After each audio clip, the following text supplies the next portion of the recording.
भारत की भूमि, जहाँ हर कण में भक्ति है, हर दिशा में कथा है।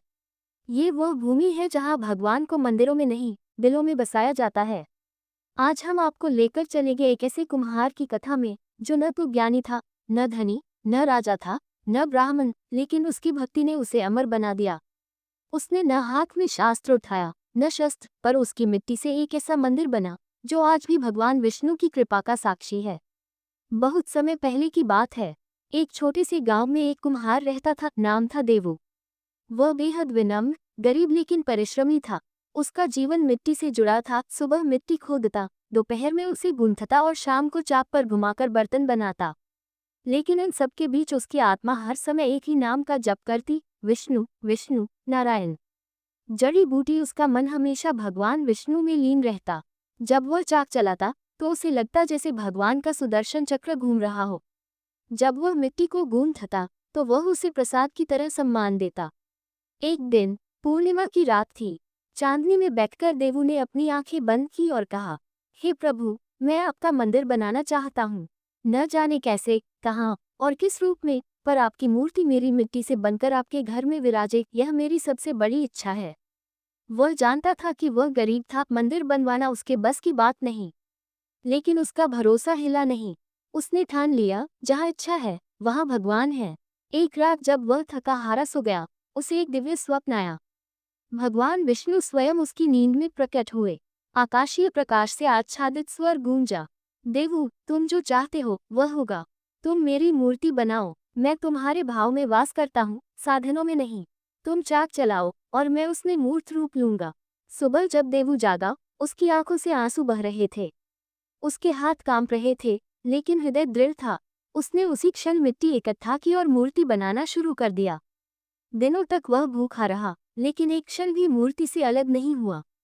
जब वह मूर्ति की आंखें बना रहा था, तो मानो वह स्वयं भगवान की आंखों में देख रहा हो। उसके गांव के लोग उसका मजाक उड़ाते, अरे कुम्हार, तू मंदिर बनाएगा, तेरे पास तो खाना तक नहीं है। लेकिन देवू सिर्फ मुस्कुराता और कहता, यह मूर्ति नहीं, मेरा प्रभु है। और यह मंदिर नहीं, मेरा समर्पण है। आखिरकार हफ्तों के अथक परिश्रम के बाद एक सुंदर विष्णु प्रतिमा बनकर तैयार हुई। प्रतिमा के समर्पण की रात आकाश में बिजली चमकी, पर बारिश की एक बूंद नहीं गिरी। जैसे ही देवू ने दीप जलाकर मूर्ति के सामने रखा, एक रहस्यमय प्रकाश उस मूर्ति से निकला। लोगों की आंखें चौंधिया गईं। मूर्ति ने हल्का सा कंपन किया और गांव की जमीन पर एक मंदिर की नींव प्रकट हो गई, जैसे धरती से उगाई हो। वह दृश्य अद्भुत था। गांव वाले अब श्रद्धा से कांप रहे थे। ये कुम्हार कोई साधारण मनुष्य नहीं, ये तो भगवान का दूत है, लोगों ने कहा। इसके बाद गांव के सभी लोग एकत्र हो गए। अब वे देवू की सहायता करने लगे। कोई लकड़ी लाया, कोई पत्थर, कोई दीपक। देवू ने हर काम को अपने हाथ से किया, ईंट जोड़ना, शिखर बनाना, दीवारों पर रंग करना। और अंततः महीनों बाद एक सुंदर विष्णु मंदिर खड़ा हो गया। पर यह मंदिर भव्यता से नहीं, बल्कि भक्ति से बना था। मंदिर के उद्घाटन के दिन देवू ने मूर्ति के आगे सिर झुकाया और कहा, हे प्रभु, अब मेरी सेवा पूर्ण हुई, अब मुझे अपनी शरण में लो। कहते हैं उसी क्षण मूर्ति से एक दिव्य प्रकाश निकला और देवू के शरीर में समा गया। उसका शरीर वहीं भगवान के चरणों में गिर गया, शांत, दिव्य, अमर। आज भी वह मंदिर वहां खड़ा है। गांव का नाम हो गया देवपुर और मंदिर का नाम पड़ा मिट्टी वाले विष्णु मंदिर। वहां आज भी मिट्टी से बने दीप चलते हैं और कुम्हारों की पूजा होती है।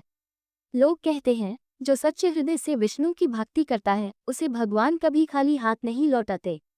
तो ये थी उस कुम्हार की कथा, जिसने मिट्टी से मूर्ति बनाई, श्रद्धा से मंदिर बनाया और अंत में स्वयं भगवान में समा गया। यही है श्रद्धा की शक्ति।